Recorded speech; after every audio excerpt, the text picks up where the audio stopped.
भवदुःख विनाशक मोक्ष प्रदायक भक्त उद्धारक ब्रह्मलीन सद्गुरु परमात्मा परम पवित्र चरण कमलों में कोटि कोटि वंदन।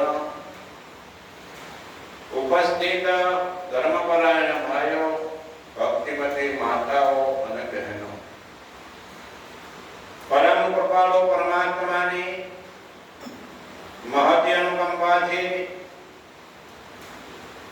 आ श्रेष्ठ मानव जीवन अंदर सर्व श्रेष्ठ सर्वशास्त्र साररूप श्रीमद भागवत शास्त्र आपने श्रवण करवानो आ लाभ प्राप्त थई रह्यो छे।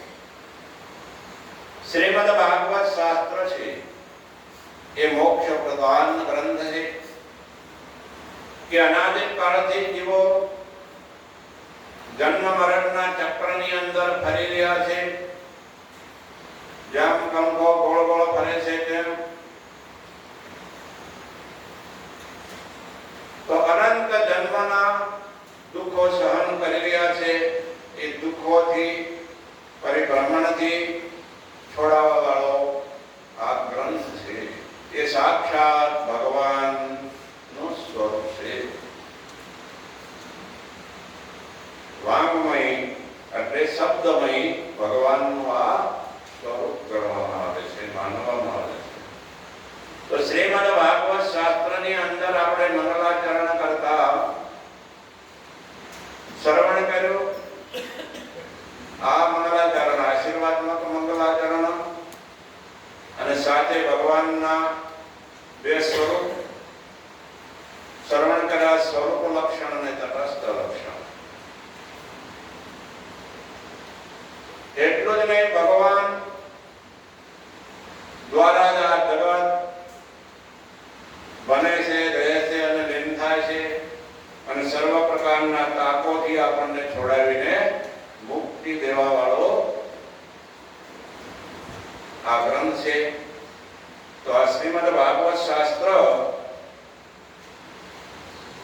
बहुत જન્મના પુણ્ય હોય ત્યારે આપણને શ્રવણ કરવાનો લાભ મળે છે। ભાગ્યોદયેન બહુ જન્મ સમાર્જિતેન સત્સંગતિં ચ લભતે પુરુષો યદા વયે અજ્ઞાન હેતુ કૃત મોહ મદાંધકાર નાશમ વિધાય તદોદયતે વિવેકો।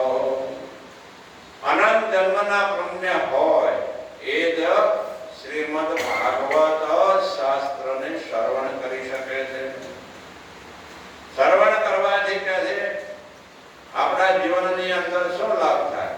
તો કે ભાગ્યોદયેન બહુજન્મ સમાર્જિતેન સત્સંગતિં ચ લભતે પુરુષો યદા વય અજ્ઞાન હેતુકૃત મોહ મદાંધકાર નાશમ। કે અજ્ઞાનથી જે ઉત્પન્ન થાય છે જીવનમાં, શું ઉત્પન્ન થાય? મોહ, મદ, અહંકાર ઇત્યાદિ જે જન્મ મરણને અંદર નાખવા વાળા હોય છે, દુઃખ દેવા વાળા હોય છે, એનો નાશ કરે છે। એટલો જ નહીં, જીવનની અંદર વિવેક ઉત્પન્ન થાય છે અને જ્યારે વિવેક ઉત્પન્ન થાય છે ત્યારે આ સંસારની અસારતાની અંદરથી ધીરે ધીરે રાગ મોહ ઓછા થાય છે અને ભગવાનની અંદર આપણી પ્રીતિ થાય છે। તો આ શ્રીમદ ભાગવત શાસ્ત્ર છે એને શ્રવણ કરવાથી अनेक ने मुक्ति मळी। जीवने मुक्ति मळे ने प्रेत ने पण मुक्ति मळे छे के जे આગળ દૃષ્ટાંત બતાવે છે ધમધોકા રીતે।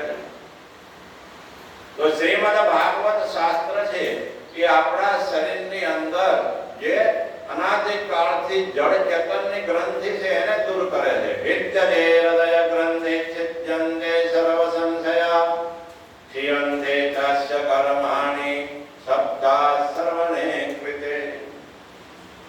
के जड़ चेतननी ग्रंथि એટલે આ શરીર પાંચ ભૂતનું જડ છે એને હું માનવું એ જડતા છે। પોતાનું વાસ્તવિક સ્વરૂપ આત્મા છે, પરંતુ માની લેવો શરીરને હું પુરુષ છું, હું સ્ત્રી છું, હું જુવાન છું, હું વૃદ્ધ છું।